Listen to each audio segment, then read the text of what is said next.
Hello, Brubs. We're back with new book arrivals. I'm gonna guess this is number 272, maybe. I went to an estate sale today. It was the last day of the sale, 70% off. So I got, I think, 30 books along with some other stuff over there for $10. So basically, $5 for this and $5 for the other stuff. And so yeah, what's that? 16.6. Yeah, 16 cents a book, basically. Palmistry, a guide to the lines in your hand, how they reveal your past and your future. Where's this from? Forest City. Forest City used to be like the Home Depot of Detroit, and I believe it was from another state too. So, but yeah, back in the day, Forest City was the yeah Home Depot, that sort of thing, in the Detroit area. This book itself is worth easily $10. It's one of those Dell purse books, and I already have a copy, I believe, but I'll probably keep this one since it has the sticker on it. Just to show you that it was 25 cents asking price, but places like this, which was a more of a discount kind of deal, kind of like an Ace Hardware too, where they would sell stuff as well as hardware. But yeah, these little books worth about $10. This book would be worth about 30, $40, but it's an ex-library book and it smells like a dirty basement. But it's got a good introduction to the paranormal, basically. As you can see from the contents page, witchcraft, wolves, vampire, demons and the devil himself, giants, fairies, and other little people, the mummy and the zombie, man-made monsters, and the bibliography.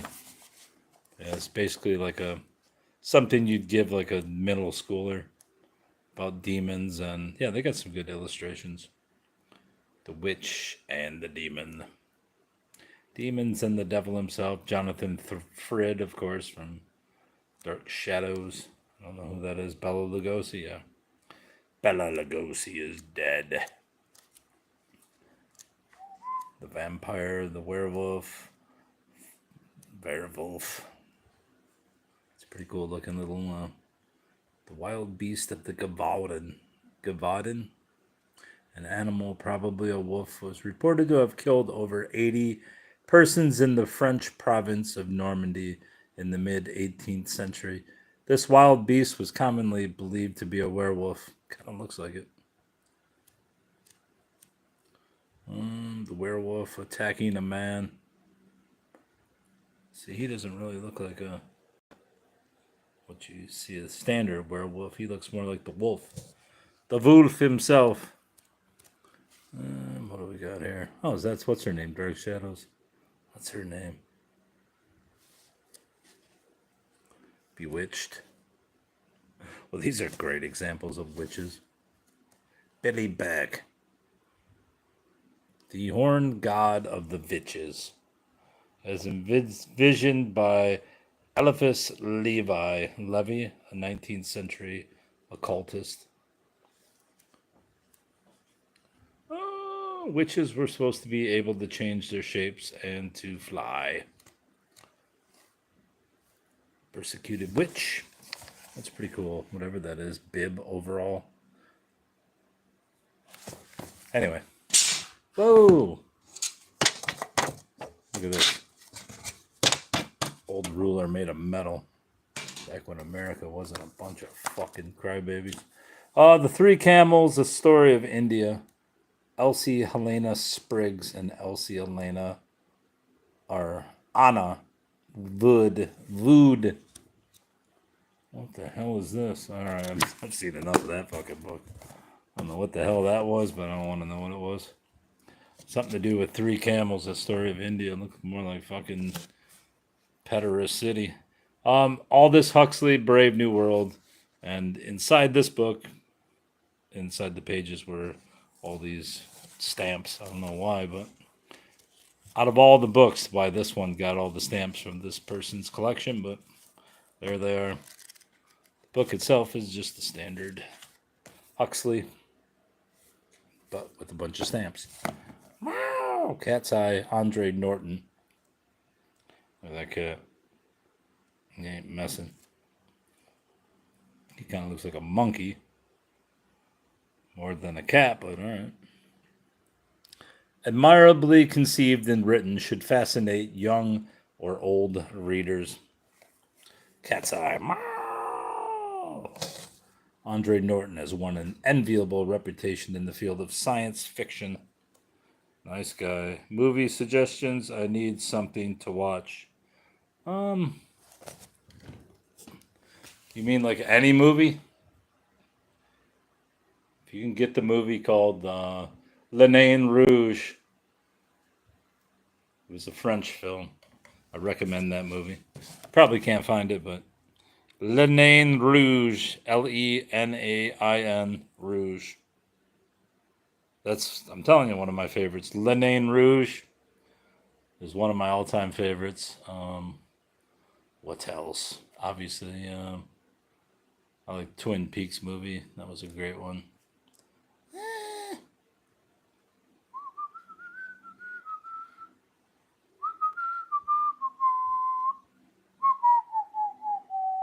That's it. I can't think of any more. It's about books anyway.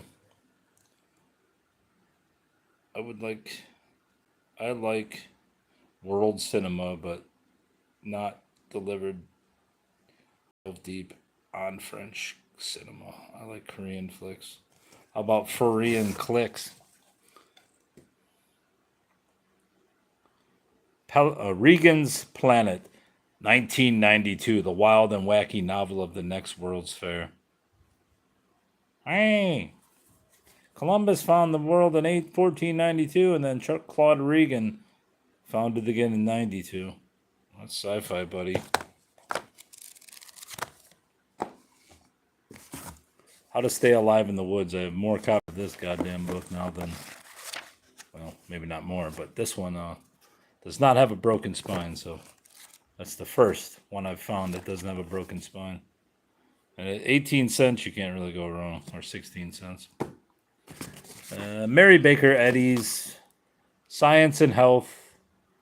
The movie Kissed was okay, but that's where she basically bangs corpses.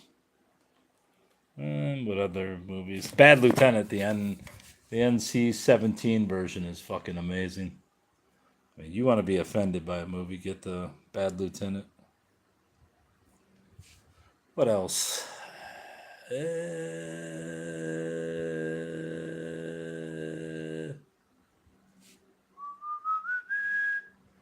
Couple you could find that. Obviously, any 1970s.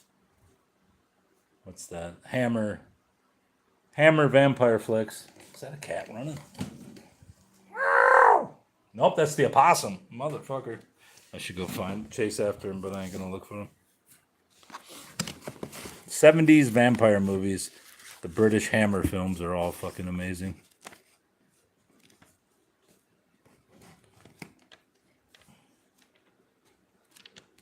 Christian Science practice. I think these people might have been Christian scientists. Because there's a lot of, I guess that isn't. Yeah, there is a lot of notation. Thought it was underlining, but that's just that. Addendums. All right. What do we got here? The favorite verses of Edgar A. Guest. Sketches. Presented to Hazel Hicks by Emma Jane Huff, 1955. Sketches by Ben Burrows. Little girls are little mothers from the day they first feel life. For like all the grown-up mothers, they can quell the hurts of strife. Little girls are warm and tender as the gentle touch of spring. All right. Yeah. We get it. They're amazing.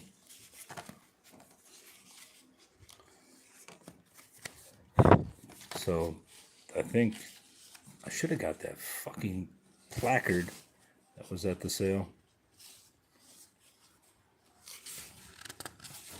cherry pie. I'll obey them in the winter when the doctors say to me, I must give up ham and spinach, and obedient I'll be. To relieve my indigestion in December, they can try, but there's none of them can stop me when it's time for cherry pie. All right, buddy. A great guest. Famous Detroit poet who basically wrote in newspaper really bad poems like that, but he became world famous. The Strangest Things in the World by Thomas R. Henry, Pulitzer Prize winning author of The White Continent, Book of the Month Club Selezione. The Strangest Things in the World. The plant that strikes men dumb. That'd be weed. The lizard that runs out of its own skin. A crocodile with life after death. Worms with hypodermic needles. Vicious fire ants. Love life among the spiders.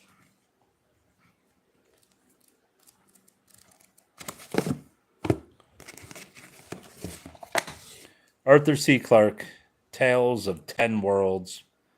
A bold new blend of dazzling imagination and startling insight by the acknowledged king of science fiction. Really nice copy. I don't know if it's rare. I doubt it is. 1964. Egghead. Try to imagine a tourist resort on Saturn. Oh, shut the fuck up. The Pirate's Ghost by Doc Savage. This book I can probably sell for $10 as well. Does this have a cigarette advertisement in it? Introducing Doc Savage. Nope, that's just a poster or something. Pirate's Ghost. This book's a $10 book itself. None dare call it Conspiracy by Concord Press, Rossmore, California.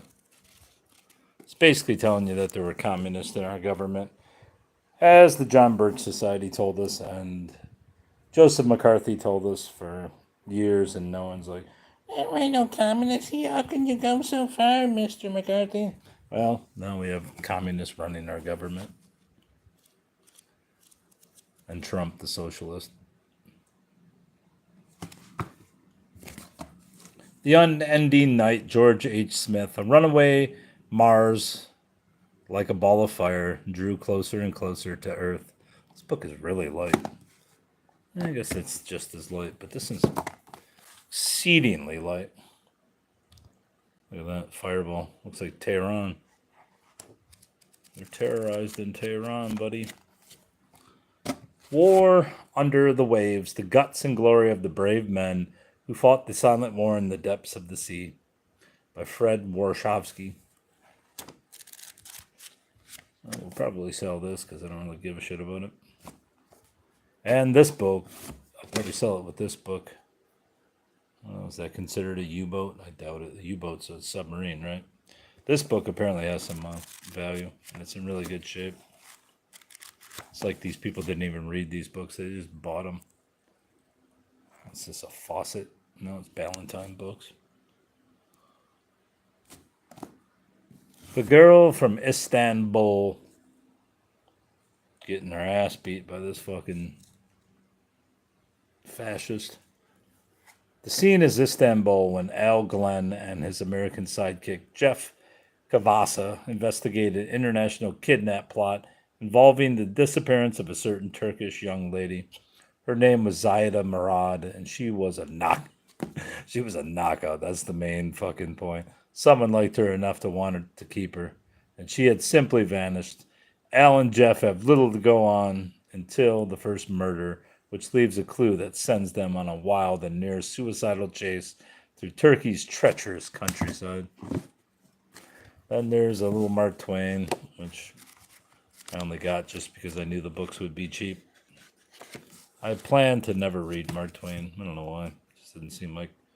I read a couple pages of Huck Finn before, and it didn't suit me at all. This book I may read. Weekend Arrangements. In suburbia, they climb the social ladder bedroom by bedroom. Every Saturday, the couples change partners at bridge.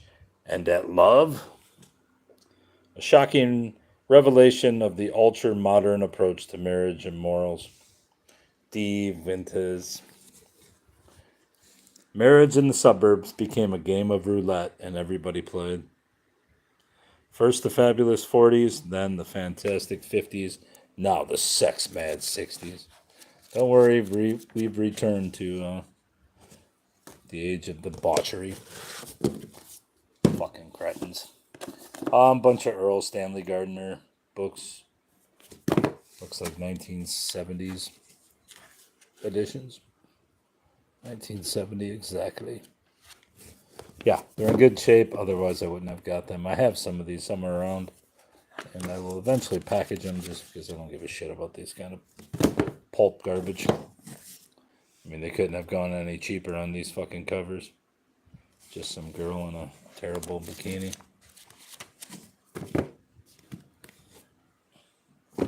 Tom Swift and His Big Tunnel by Victor Appleton. Oh, Four Leaf Clover.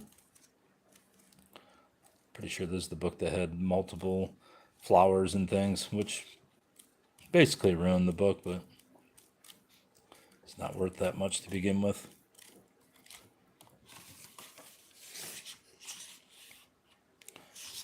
Grosset and Dunlap.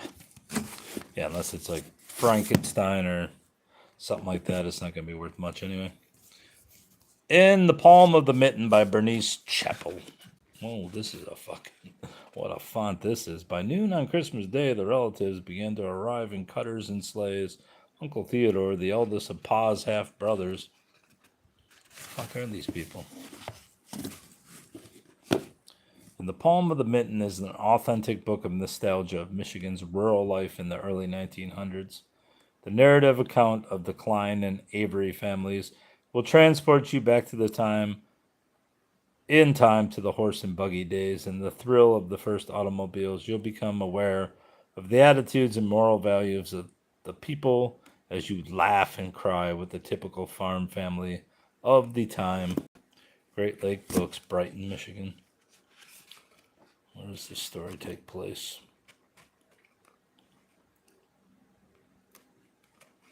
Fowlerville. All right, well, so it's basically work bees, the Vokes. The Vokes. Actually, I think I knew some people named Voked, Vox, Voked. Maybe it was Vogel. I didn't know them, but I knew of them. They were farmers. Hey, boy. Anyway, there's two of those. This book I thought might be worth something, The Seventh Day Adventist. But appears it's not worth all that much. I might be able to get $10 out of it.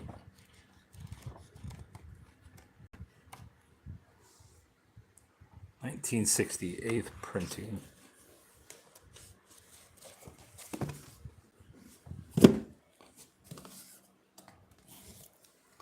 Anna Karenina. Karenina. I don't know how to say it, but this, I haven't seen one of these copies in a jacket like this. So I was happy to find that. I may actually have this exact copy, but probably don't. We take pleasure in presenting to you free of charge from the Literary Guild's Collectors Library this handsome $5 volume, one of the world's great classics of literature, illustrated in color by a famous modern artist. We feel sure you will enjoy this fine book and that you will be proud to display it on the shelves of your permanent library. And they did too. These people died and I got their book. There's one of those illustrations by a modern artist. It's got a little water damage to it. I mean, it's not bad rendering, but it's kind of cheap looking.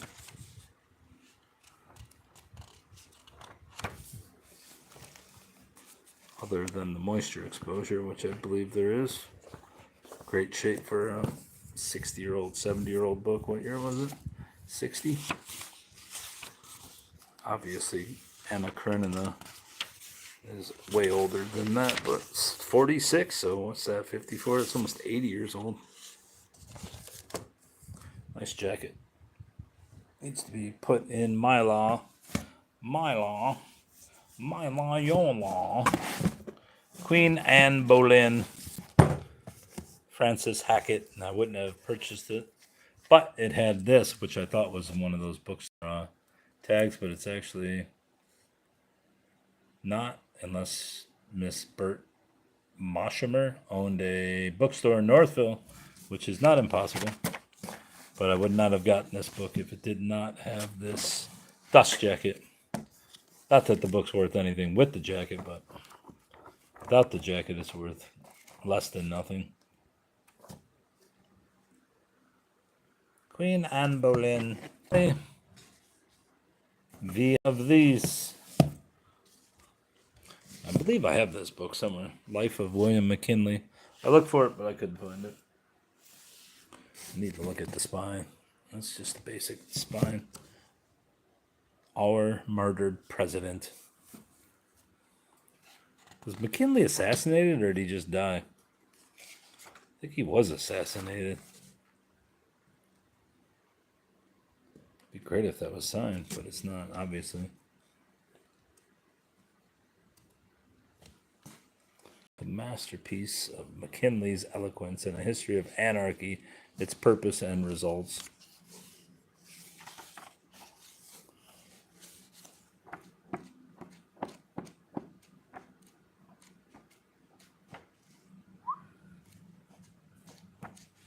Long book. Mrs. William McKinley. Nice hair, lady. Leaving Milburn residence for City Hall, Buffalo. Arrival of funeral train at Canton, Ohio from Washington.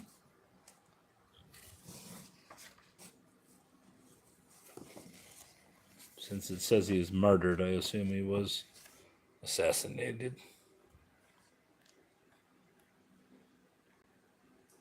Or maybe he wasn't. Maybe he just died in office.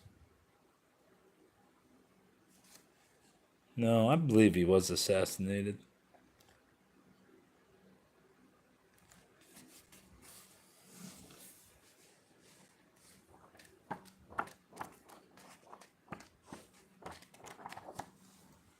Anyway, there are these things too, but I will save those for later. Hi, Brubs. Goodbye.